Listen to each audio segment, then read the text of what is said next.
And we should make reusable cotton pads.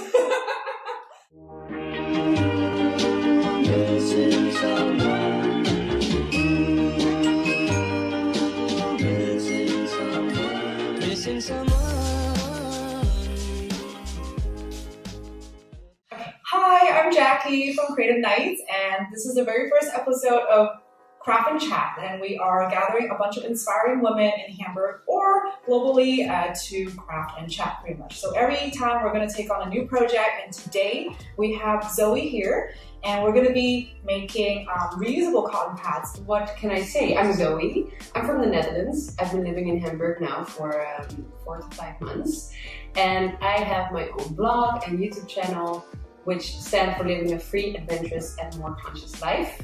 And we also talk about sustainability. Yes. So Zoe today will talk about, the ups and downs of being a content creator while we craft, some challenges she faces. So for those who want to be content creators or influencers in the future, Zoe is the right person to talk to because she's experienced it all. Yes. So today, we have a dog in the background eating my little... Oh no. Sorry, we have a dog in the background chewing off. Here, maybe you can say hi. Lily! Let's do this. Yes. Let's just do it with you. Let's just do it with you, so yeah. She's calm.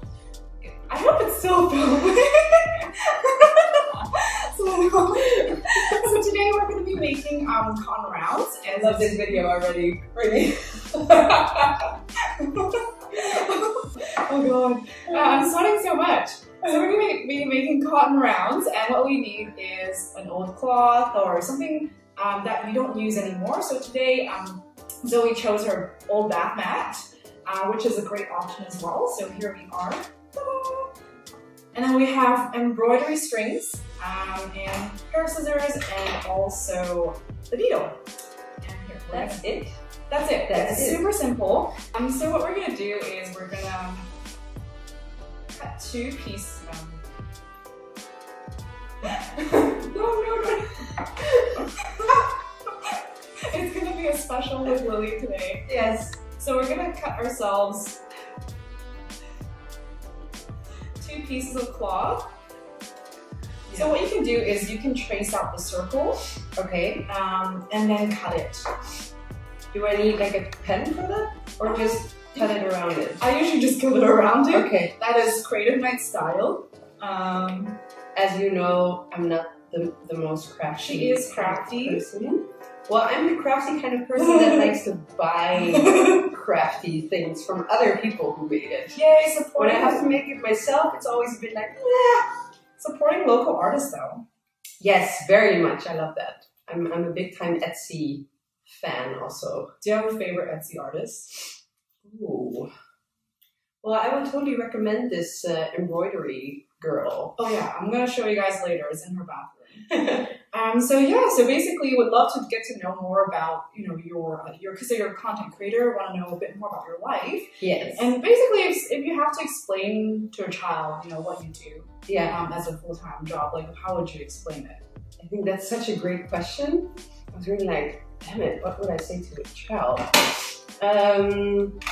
Yes, I think I would just very clearly say I make pictures, I make videos, I write, I make articles, and then I put it online. I mean, you don't have to explain to a child anymore what online is. Right? Yeah, exactly.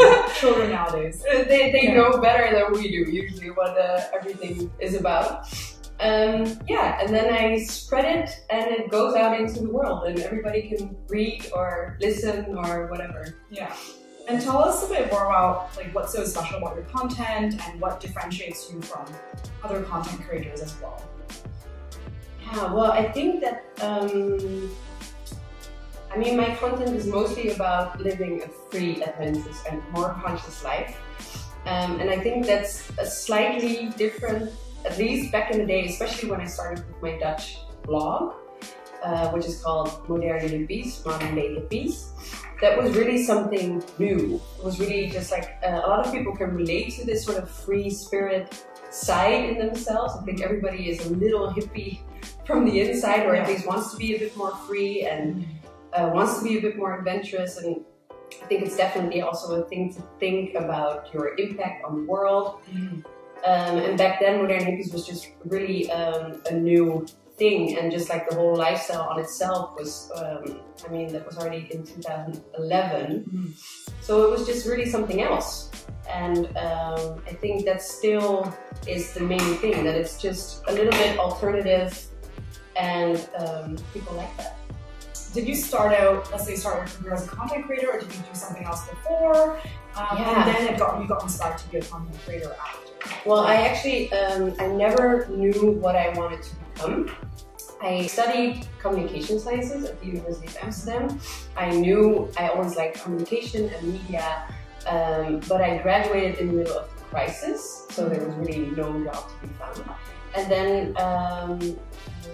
then I was surrounded by people who all wanted to make the world a little bit better. And I wanted to organize an event to bring these people together, really like-minded people. So I actually started with organizing events, but to create awareness around these events, I started with my website, my blog, to write about these people. So by coincidence, I became a blogger. I hated the word back then because I never personally blogged, you know, it was really more like a magazine. But yeah, so it was really, I first organized events, but I actually became a content creator throughout the process. Yeah, and I really love the online part and creating pictures and articles, really telling a story. So organizing events really turned out to make me a bit unhappy. We still organize events, but somebody else does that now, and I really focus on the online part. Cool. Yeah. Oh wow. Cool to hear your journey. And just basically, I think a lot of people are super curious, like, as a content creator, what's your day-to-day life like? But before you answer that question, actually we're going to move on to the next step. So we're going to take our embroidery strings. I've chosen navy blue. And what we're going to take a piece of needle. And we're going to cut a piece of embroidery string, like right about arm's length. That's my arm's length. Well, actually, no. That's a very long arm. Arm to right boob. So all we have to do is just pull it through until here, and we just make a knot in the end. So we're going to be doing a blanket stitch around. So as you can see, this is a blanket stitch. The first stitch, you put it inside. My mom's going to be surprised. Inside, and then inside. And then you're gonna put it through the same hole. From the other one. From the other one, exactly. Okay. You got it. Like this. It's not exactly in the same hole. It's okay. I see myself struggling on this video.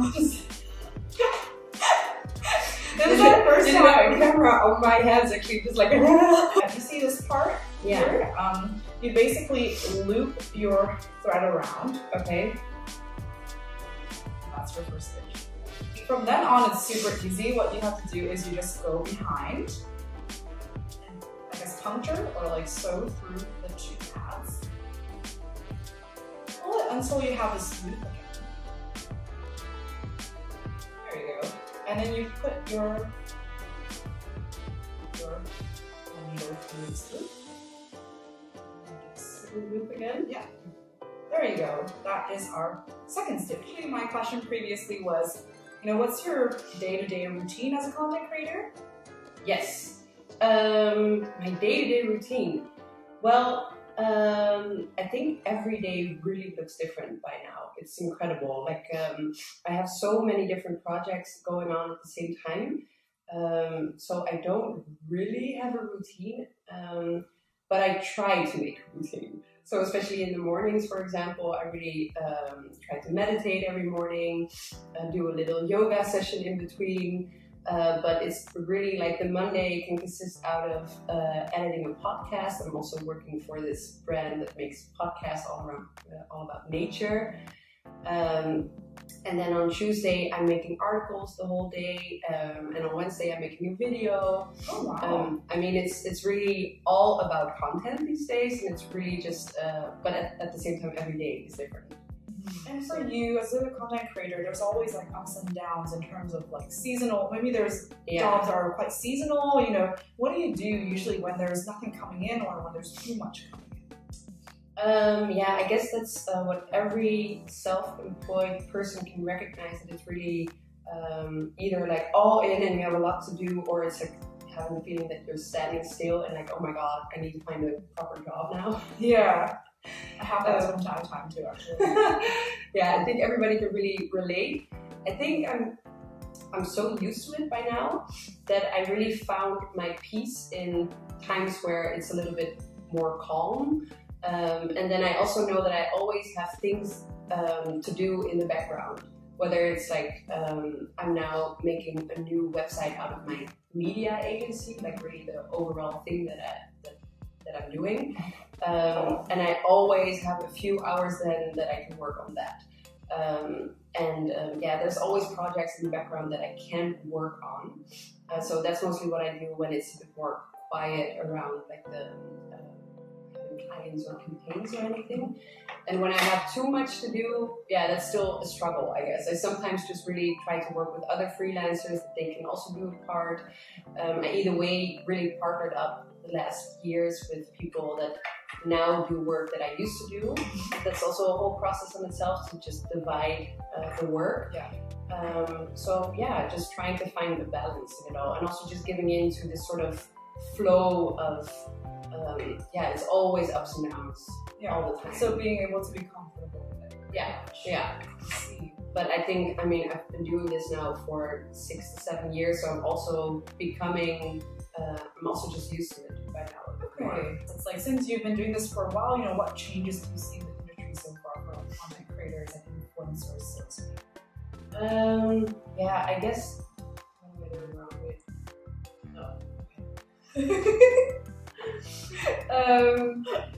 Yeah, the changes, well, I mean, social media, of course, the whole landscape changes so rapidly all the time. It's exhausting. Yeah.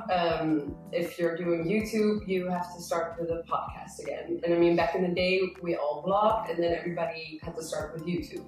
And what I now really see, what I really like, is that a lot of people are just sticking to their own channels a bit more. So I think we now have this time of, okay, there's some bloggers who have been blogging their entire life, basically, who just stick to blogging and know that this is what they do well. And so YouTubers that are really YouTubers, and not necessarily do everything. And that's kind of nice, I think. And it's also becoming more normal that you really have your own little niche. You don't necessarily have to have a big reach in order to attract and find the people that fit with your brand or whatever you like to do, and still, really can make it a really good, nice impact. What was like the biggest learning for you so far? The biggest learning? Well, one of the biggest learnings was not to identify all too much with what I do, because it's so you. So you, especially with my blog in the total beginning, I made articles that weren't about me, just like a topic that I wanted to talk about. But then it got criticized, and I just really felt personally judged over it. Like, oh my god, this is my baby, and people are attacking my baby. Yeah. I'm really making them bigger. Okay. I think it's fine. Honestly, everybody has their own style. That's what I always tell my participants. That's a very gentle way to say, yeah, okay. Thank you so much for being our first guest and being so patient with me. I feel honored. You just have to do your goodbye though still. Wait, a goodbye? Yes. Otherwise it's a bit too abrupt maybe. Like just trying to give a little content creation lesson. You have to follow her, obviously. Oh my god, yeah! Please subscribe. Follow and subscribe. No, I'm kidding. I never even say that in videos, because I think if people like my videos, they know that they can subscribe. Yes, and you can also follow Zoe. Yeah, that's true. Everything is in the caption below, as a lot of Instagrammers or YouTubers. Yes, that's how they Instagram video. Please like and subscribe down below. It's Professional Wild Child on Instagram, and Is your YouTube the same as well? Yes. It is. Also Professional Wild Child. She has a lot of amazing videos there, so please check it out. So yeah. Bye guys! Thank you!